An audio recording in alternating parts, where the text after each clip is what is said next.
Andreas, ici votre journal préféré. On vous retrouve encore une fois autour d'un sujet politique.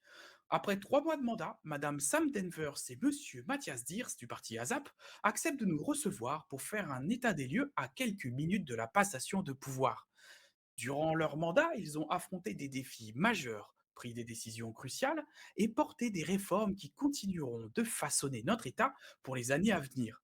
Entre les succès, les difficultés rencontrées et leur vision pour l'avenir, nous reviendrons avec eux sur les moments forts de leur gestion. Que retiendront-ils de ces derniers mois? Quelles leçons ont-ils tirées de leurs expériences? Et surtout, quel message souhaitent-ils transmettre aux citoyens? Installez-vous confortablement et suivez cette interview exclusive menée par moi, Timothy Bennett, pour découvrir les coulisses et les réflexions de ces deux figures clés de notre gouvernement. Eh ben, tout d'abord, commençons simplement. Comment est-ce que vous allez? Bien, c'est la dernière journée, après une période, longue mais satisfaisante. On est, impatient que ça se termine, mais aussi, c'est bizarre que ça se termine. C'est un peu ambivalent, mais sinon on va bien, un peu fatigué, mais ça va bien. Et vous, monsieur Diaz, vous l'avez bien Bon, vécu, hein? très, très bien. Oui, c'était tranquillou. Est-ce que vous avez trouvé que ces 3 mois étaient longs ou alors en fait, ben, comme il y avait beaucoup de travail, vous avez pas vu le temps passer?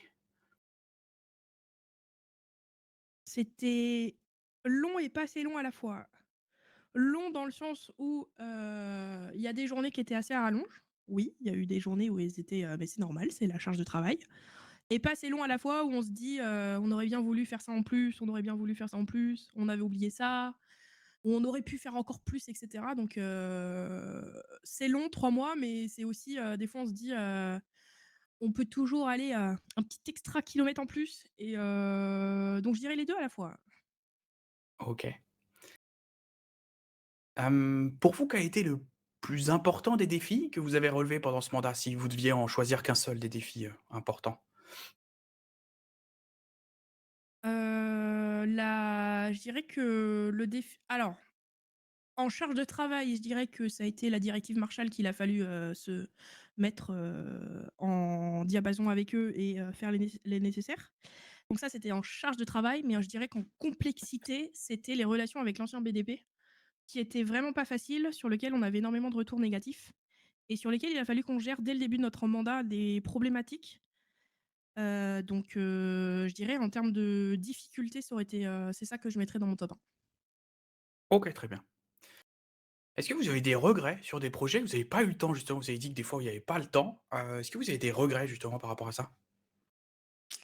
Il y a une ligne de notre programme sur lesquelles on n'a pas pu aller aussi loin qu'on aurait voulu.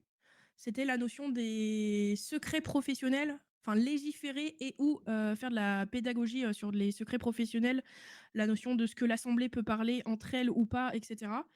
Malheureusement, c'est un des projets qui a été mis à la trappe avec, la charge de travail qui a apporté la directive Marshall et qui a ensuite, pas été repris. C'était, j'aurais bien aimé pouvoir la mettre à terme, mais malheureusement, ça fait partie des choses qui ont pas pu, donc je dirais mon regret, c'est ça, si autant soit on peut appeler ça un regret. D'accord. Mais d'ailleurs, en parlant de la directive Marshall qui, en gros, consistait à réécrire énormément de lois, hem, on peut presque dire que vous avez fait des travaux majeurs finalement sur les textes de loi, dernièrement, en tout cas sur vos fins de mandat. C'est une passion pour vous ça, écrire des textes de loi? Alors une passion, heu, une passion, je sais pas si on peut appeler ça comme ça, mais j'aime bien quand c'est bien écrit. J'aime bien quand c'est clair, net et précis et qu'on se perd pas dans ce qu'on lit et que, surtout pour la suite, en fait, il faut aussi se dire que on laisse le gouvernement à d'autres personnes.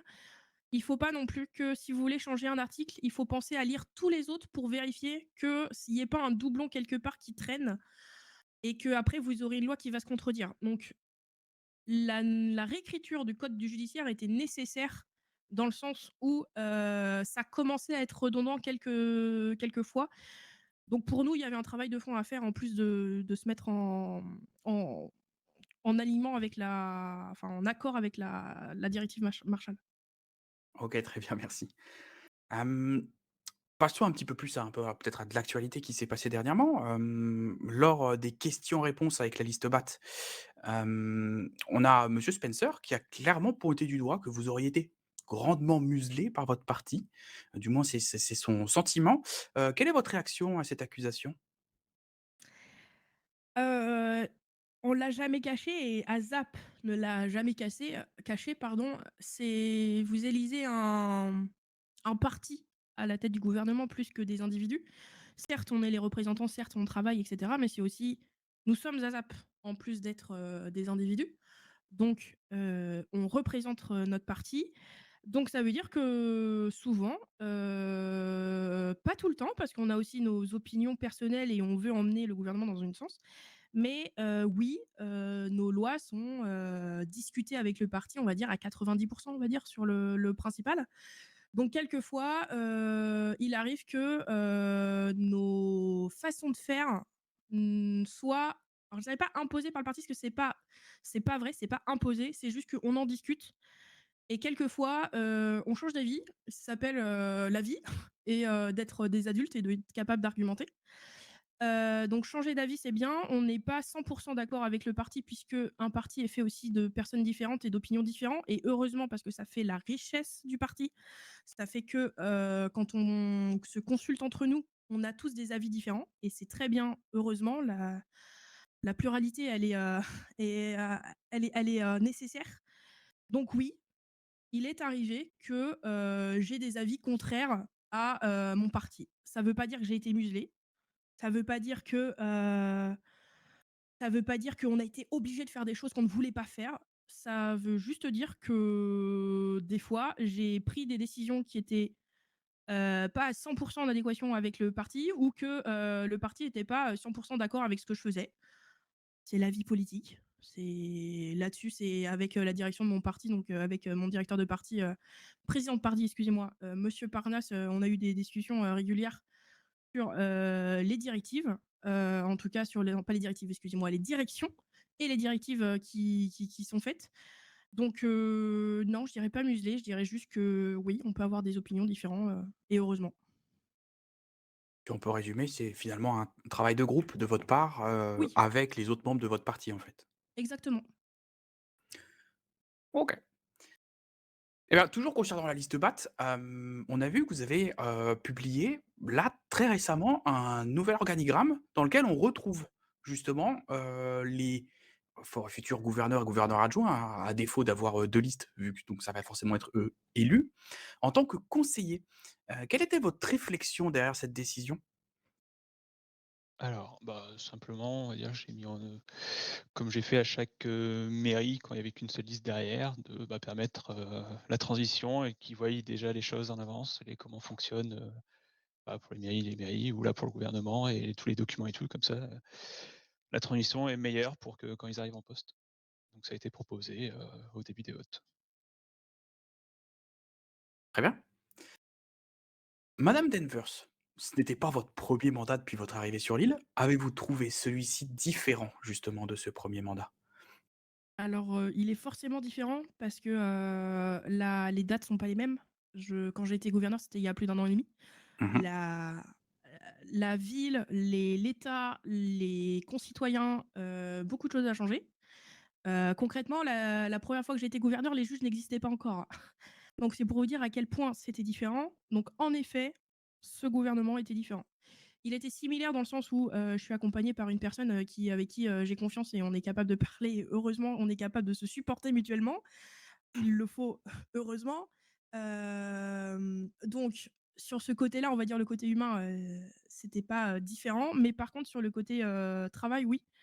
La gestion quotidienne, pas vraiment, mais sur le travail de fond, c'était différent. On n'avait pas les mêmes problématiques, on n'avait pas les mêmes, interlocuteurs. Donc de facto, c'était, différent même si la compagnie, l'était un peu moins.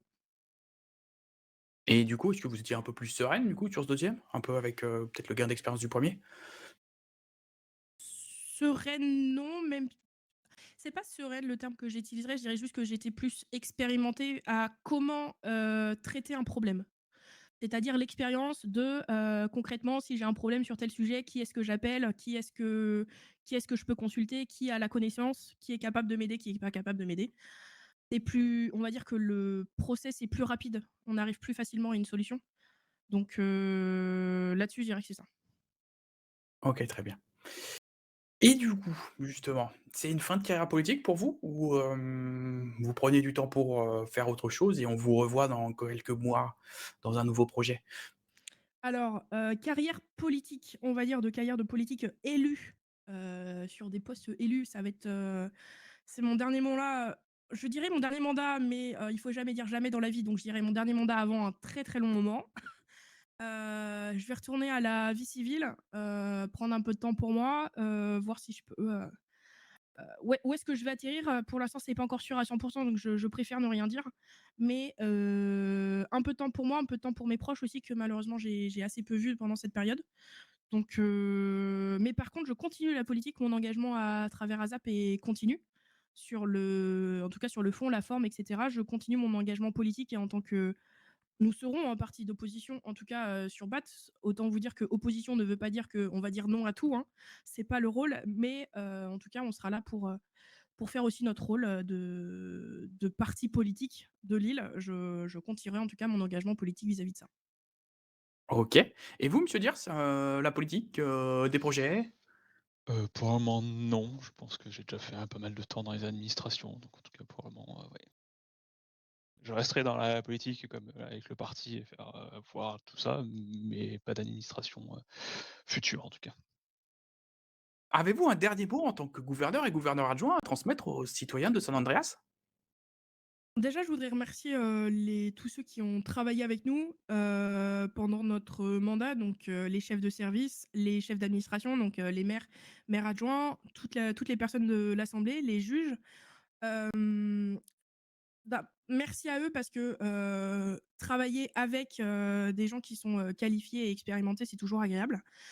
Ensuite, aux citoyens en particulier, je voudrais vous dire merci à l'origine de nous avoir, fait confiance. On espère qu'on n'a pas trahi votre conscience et on espère que, vous avez été, satisfaits, en tout cas du travail que nous avons effectué. Je sais que c'est pas parfait, je sais que dans l'esprit de certains, ça ne sera jamais parfait parce que, on ne peut pas dire oui à tout et on ne peut pas, satisfaire, toutes les demandes. Mais merci de nous avoir fait confiance. Ça a été un réel plaisir et un réel honneur de travailler en tant que gouverneur de San Andreas, aux côtés de Mathias qui m'a supporté pendant 3 mois et d'Uriel, notre conseiller qui est parti un peu après Noël. J'aurais dû juste vous dire que j'espère que vous serez, aussi, hem, que vous demanderez des comptes autant que vous nous avez demandé des comptes à nous. J'espère que vous les demanderez aussi aux ceux qui arrivent. On doit tous rendre des comptes à quelqu'un et vous, les citoyens, vous êtes les personnes à qui nous, le gouvernement, doit rendre des comptes. Donc, continuez votre travail, et votre passion, en tout cas, quotidienne, là-dessus. Monsieur Diers? Remercions en tout cas ceux qui nous avaient élus, qui avaient fait confiance en nous et en espérant que, notre mandat les a convaincus de leur vote. Voilà. Eh ben, nickel. Eh bien, merci à vous, madame Denvers, et monsieur Diers, pour le temps que vous nous avez accordé, pour cette interview et on souhaite à nos chers, vidéospectateurs, de bientôt se retrouver pour d'autres sujets, peut-être politiques, d'autres interviews, peut-être avec le futur gouvernement, qui sait? Merci à vous et à bientôt.